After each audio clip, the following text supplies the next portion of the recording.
छात्रों good morning. आज हम आपको कक्षा 6 विज्ञान में 8वां पाठ शरीर में गति के बारे में अध्ययन कर रहे हैं। कल हमने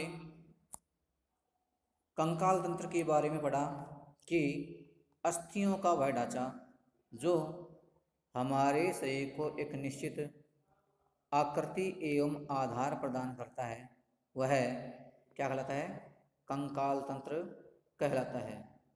कंकाल तंत्र हमारे क्या होता है? शरीर की एक जो संरचना है, शरीर की बनावट है वह प्रदान करता है। इस कंकाल तंत्र के ऊपर क्या होता है? अस्थियां के ऊपर मांसपेशियां लगी होती है जिससे हमारे शरीर की एक निश्चित प्रकार की बनावट होती है। सभी जंतुओं का जो कंकाल तंत्र होता है सबका अलग अलग प्रकार का कंकाल तंत्र होता है। अब हम कल आपने क्रियाकलाप किया था अपने सांस को अंदर लेकर के और फिर हम अपनी पसलियों को ऐसे छू करके और उनको गिनने का प्रयास करते हैं कि वो कितनी है, उनकी आकृति किस प्रकार की आपको महसूस हो रही है, इस बारे में। अब आगे देखिए, हमने पाया था कि पसलियाँ विशेष रूप से मुड़ी हुई होती है। ये देख रहे हैं आप, ये इस प्रकार की आकृति यहाँ से सामने से जोड़ करके पीछे घूमती हुई और जो पीछे का भाग है उससे जुड़ी हुई है।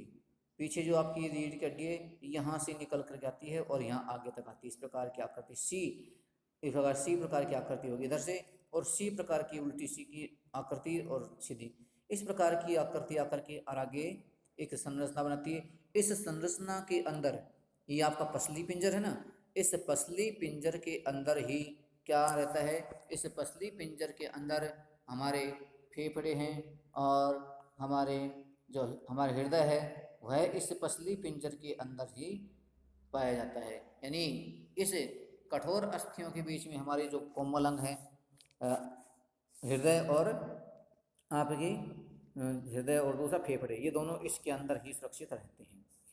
वे वक्ष कहते हैं छाती को, वक्ष कहते हैं ये जो हमारा छाती का पार्ट है, छाती बोलते हैं, छाती का पार्ट को हम वक्ष बोलते हैं। छाती की अस्थि या मेरुदंड से जुड़कर एक बक्से की संरचना, आप देखें पिंजरा टाइप की आकृति बना रहे हैं, यानी चारों ओर से गोलाकार आकृति सी बन गई और इसके अंदर खाली जगह है तो ये क्या बन गया? एक पिंजरा बन गया, एक बॉक्स कह सकते हैं इसको, पिंजरे का बॉक्स। वक्ष की अस्थि, अस्थि यानी हड्डी, और मेरुदंड, मेरुदंड होता है रीढ़ की हड्डी। मेरुदंड क्या है? रीढ़ की हड्डी।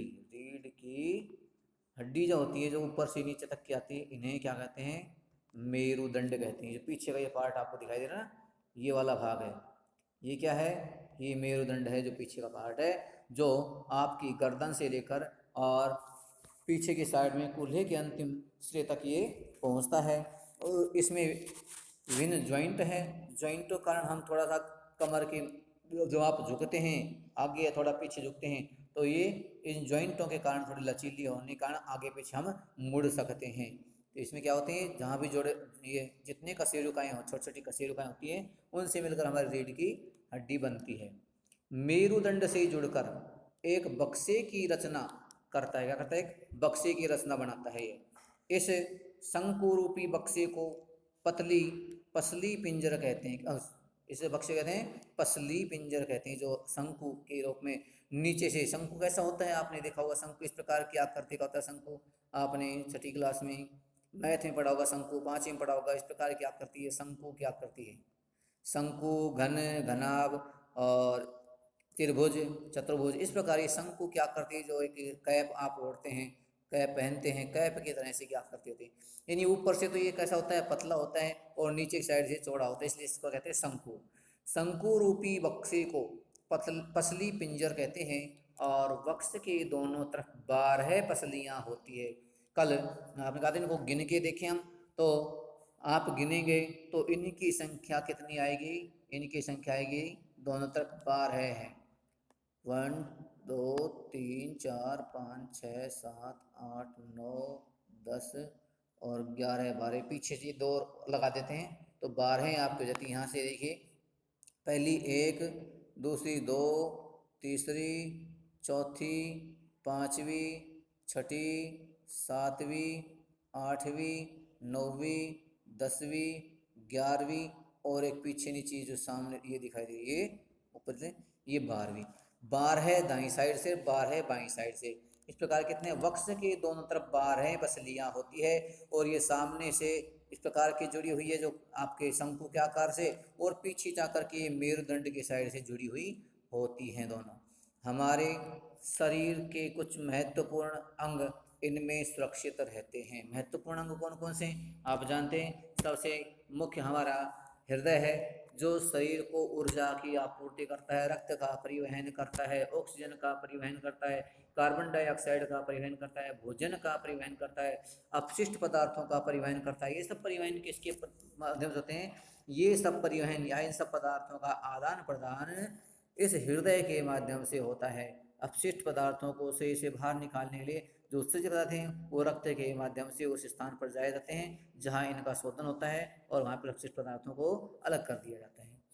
इस प्रकार ये और फेफड़े हैं जो श्वसन क्रिया के लिए महत्वपूर्ण अंग है। ये कहाँ होते हैं?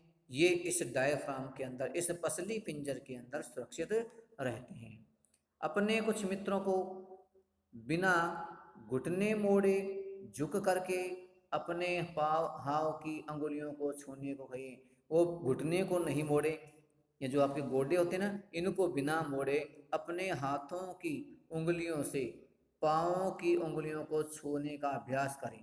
इसको हम इस प्रकार हम थोड़े टेढ़े होकर के क्या करें, हमारे जो घुटने हैं मुड़ने नहीं चाहिए, और हम पाँवों की उंगलियों को छुए। तो क्या यह आसानी से किया जा सकता है? अपने पाँव की उंगलियों का आप आसानी से छू सकते हैं। और इसके लिए आपको झुकना पड़ता है, और झुकने में देखेंगे आपके जो कमर की अस्थियां हैं वो भी कुछ क्या करती हैं, वो भी झुकने में सहायता करती है, वो भी मुड़ जाती है आपकी।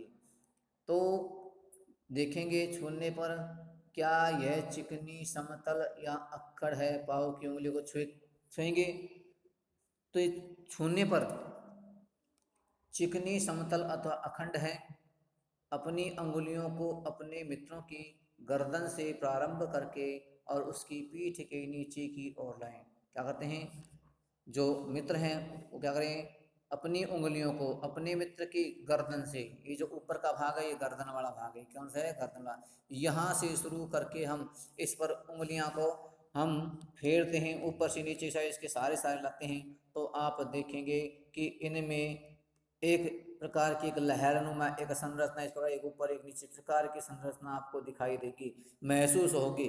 महसूस होती है। क्या है ये? इनके जो खांचे होती हैं, इनमें जो अपनी आपने 12 अस्थियां बताई थी जो पीछे से जुड़ी होती है, आगे वी आकार का उल्टी वी यानी शंकु के आकार की आकृति, उससे जुड़ करके पीछे जाती है।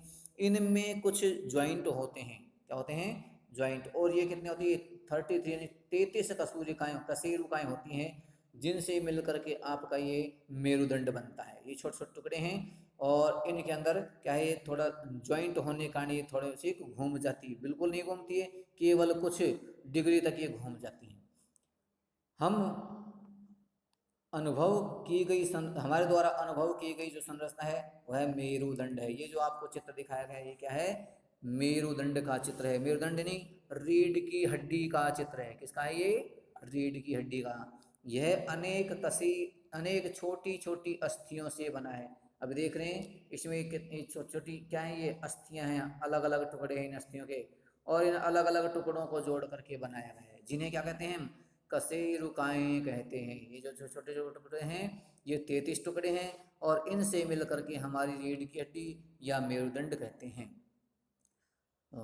इनके आधार पर ही जंतुओं को दो प्रकार के बांटा, कशेरुकी और अकशेरुकी, कोर्डेटा और नॉन कोर्डेटा, जिनमें रीढ़ की हड्डी पाई जाती है। कुछ जंतु ऐसे होते हैं जिनमें रीढ़ की हड्डी नहीं पाई जाती है। जिनमें पाई जाती है उन्हें कशेरुकी कहते हैं, और जिनमें नहीं पाई जाती है अकशेरुकी प्राणी या जंतु कहते हैं। ये मेरुदंड 33 कशेरुकाओं का बना होता है। कितने का?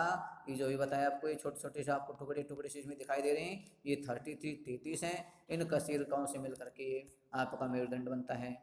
पसली पिंजर भी वक्ष क्षेत्र की इन अस्थियों से जुड़ा होता है। पसली पिंजर भी क्या आता है? पसली पिंजर आता है। वो पसली पिंजर भी इस जो आपका पिछले पिंजर देखा था पिछले पेज पे, उसकी तरह से इसमें आकर के वो कशेरुकाएं क्या है, जो पिछले पिंजर की अस्थियां थी वो भी इसी क्षेत्र में आकर के इन अस्थियों से जुड़ती है। यानी कि ये ज्वाइंट है वहाँ से हिलते हैं, लेकिन ये जो अस्थियां हैं इनके ज्वाइंट तो फिक्स होते हैं, इसलिए ये जो कशेरुकी हैं थोड़ी गति कर सकती है, हिल सकती हैं, और इनके हिलने के कारण ही हम आगे पीछे थोड़ा सा झुक सकते हैं, पीछे की मुड़ सकते हैं। जो विद्यार्थी कुछ क्या करते हैं, इसमें व्यायाम करते हैं, उनमें पिरामिड वगैरह बनाते हैं, कुछ विभिन्न प्रकार के व्यायाम होते हैं जिसमें वो अपने पूरे शरीर को मोड़ देते हैं, चक्रासन है, धनुरासन, इस प्रकार स्थिति में। तो उसमें रीढ़ की हड्डी में जो ज्वाइंट हैं, छोटे छोटे कशेरुकाएं, ये थोड़ी गति करके झुकने में और मुड़ने में सहायता करती है। यदि मेरुदंड केवल एक अस्थि का हो, किसका हो, मेरुदंड केवल एक ही अस्थि का बना होता है, तो क्या आपका मित्र इस प्रकार नीचे झुक सकता था? नहीं। यदि ये मेरुदंड एक ही अस्थि का बना होता तो यह संभव नहीं था कि जो मित्र है वो नीचे की ओर झुक सकता या पीछे की ओर झुक सकता है, वो बिल्कुल भी हिल डुल नहीं सकता था। उसका पूरा शरीर यानी पूरी कमर का भाग एक साथ गति करता, और बीच में जो मुड़ने का स्थान है वो मुड़ने का कार्य नहीं हो पाता।